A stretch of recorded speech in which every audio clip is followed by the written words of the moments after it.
جی السلام علیکم ورحمۃ اللہ۔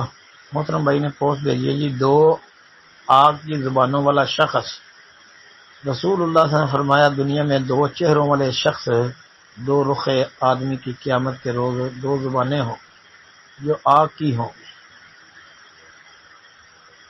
صحیح ابو داؤد کا حوالہ سلسلہ سیاح کا جی کہتے تحقیق فرما دو، یہ روایت ٹھیک ہے، روایت صحیح ہے، یہ صحیح روایت ہے۔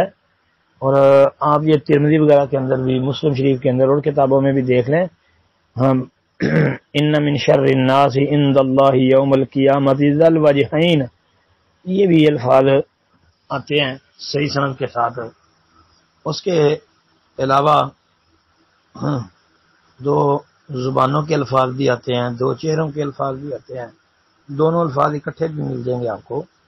یہ آپ دیکھ رہے ہیں امام بخاری رحمۃ اللہ علیہ کی الادب المفرد بھی پڑھ لیں۔